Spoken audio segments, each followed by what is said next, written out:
দক্ষিণ এশিয়ার ভূরাজনীতি আর ভূ অর্থনীতির দাবার বোর্ডে আজ এক মহা বিস্ফোরণ ঘটে গেছে। ওয়াশিংটন, লন্ডন আর দিল্লির সমস্ত থিঙ্ক ট্যাঙ্ক এবং গোয়েন্দা সংস্থাদের রাতের ঘুম হারাম করে দিয়ে আজ বেইজিংয়ের বুক থেকে ধেয়ে এসেছে এক অবিশ্বাস্য ভূরাজনৈতিক মহাপরিকল্পনা। আজ 2026 সালের 26শে জুন শুক্রবার বেইজিংয়ের ঐতিহ্যবাহী গ্রেট হল অব দ্য পিপলসে চীনের প্রেসিডেন্ট শি জিনপিংয়ের সাথে বাংলাদেশের প্রধানমন্ত্রী তারেক রহমানের এক হাই প্রোফাইল এবং রুদ্ধশ্বাস দ্বিপাক্ষিক বৈঠক অনুষ্ঠিত হয়েছে। আর সেই মেগা বৈঠকের পরই এক রুদ্ধশ্বাস সংবাদ সম্মেলনে প্রধানমন্ত্রীর কার্যালয়ের মুখপাত্র মাহাদি আমিন আন্তর্জাতিক গণমাধ্যমের সামনে যে বোমা ফাটালেন তা পুরো দক্ষিণ এশিয়ার ক্ষমতার ভারসাম্যকে এক লহমায় উলটপালট করে দিয়েছে। মাহাদি আমিন স্পষ্ট করে জানিয়ে দিয়েছেন যে এই ঐতিহাসিক বৈঠকে বাংলাদেশ থেকে সরাসরি মিয়ানমার হয়ে চীন পর্যন্ত একটি অত্যন্ত শক্তিশালী ও কৌশলগত ইকোনমিক করিডোর বা অর্থনৈতিক করিডোর তৈরির মেগা প্রস্তাব দেওয়া হয়েছে। আর এই প্রস্তাবটি খোদ বেইজিংয়ের পক্ষ থেকেই এসেছে। এই মেগা ইকোনমিক করিডোরের মূল উদ্দেশ্যই হচ্ছে বাংলাদেশের অর্থনীতির ব্যাপ্তিকে এক ধাক্কায় বহুগুণ বাড়িয়ে দেওয়া, দ্বিপাক্ষিক বাণিজ্যিক ট্রানজ্যাকশনকে আকাশচুম্বী করা এবং এই অঞ্চলের মাল্টি মডাল ট্রান্সপোর্ট বা বহুমাত্রিক পরিবহন ব্যবস্থাকে এক বৈপ্লবিক উচ্চতায় নিয়ে যাওয়া। আসুন এই আন্তর্জাতিক ক্ষমতার খেলা এবং পর্দার আড়ালের সেই রুদ্ধশ্বাস থ্রিলার সমীকরণটি খুব সহজ ভাষায় এবং টু দ্য পয়েন্টে বিশ্লেষণ করা যাক।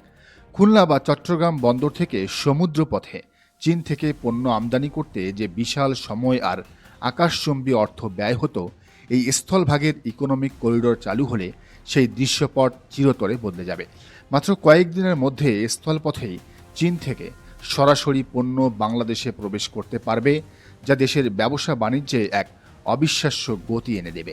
আজ বেইজিংয়ের স্থানীয় সময় সকাল 10টায় গ্রেট হল অব দ্য পিপলসে অবস্থিত প্রেসিডেন্ট কার্যালয়ে এই রুদ্ধশ্বাস বৈঠকটি শুরু হয়। কিন্তু এই সফরের আসল থ্রিলার লুকিয়ে আছে অন্য দুটি মেগা প্রজেক্টের ভিতর।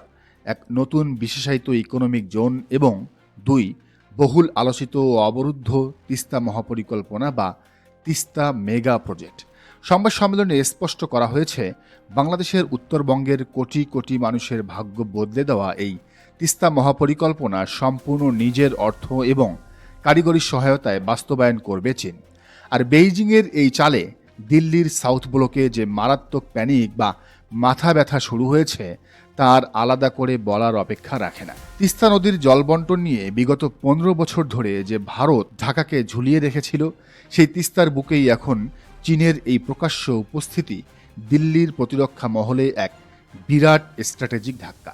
কূটনৈতিক বিশ্লেষকরা খোলাখুলি বলছেন, চীন আসলে এক নিখুঁত ও দীর্ঘমেয়াদী মাস্টার প্ল্যানে ভারতকে চারদিক থেকে অবরুদ্ধ বা স্ট্রিং অফ পার্লস ডক্ট্রিনে ঘিরে ফেলেছে। এক সীমান্তে তো পরাশক্তি চীন নিজেই বসে আছে, অন্যদিকে তার পরম মিত্র পরমাণু শক্তিধর পাকিস্তান, আর এখন পূর্ব সীমান্তে ভারতের সবচেয়ে কৌশলগত প্রতিবেশী বাংলাদেশও বেইজিংয়ের সাথে গভীর অর্থনৈতিক ও কৌশলগত অংশীদারিত্বে জড়িয়ে যাচ্ছে। চীন মূলত ভারতের সীমান্ত ঘেঁষে এমনভাবে নিজেদের খুঁটি এবং অর্থনৈতিক এক্সপ্রেসওয়ে গাড়তে চায় যাতে ভবিষ্যৎ ভূরাজনীতির মঞ্চে দিল্লি কোনো রকম বাড়াবাড়ি করার সাহস না পায়। আর বঙ্গোপসাগরের কোল ঘেঁষে থাকা বাংলাদেশই হচ্ছে চীনের এই গ্র্যান্ড ডিজাইনের সবচেয়ে গুরুত্বপূর্ণ ভূকৌশলগত রত্ন। ঠিক এই কারণেই 24 পরবর্তী নতুন বাংলাদেশের সাথে সম্পর্ককে এক নতুন উচ্চতায় নিয়ে যেতে বেইজিংয়ের এত বিপুল আগ্রহ। তবে এই সমীকরণের সবচেয়ে বড় এবং $মিলিয়ন প্রশ্নটি হল, চীনের সাথে তারেক রহমানের সরকারের এমন অভূতপূর্ব দহরম মহরম এবং গভীর অর্থনৈতিক সখ্যতা কি পরাশক্তি আমেরিকা খুব সহজে মেনে নিবে?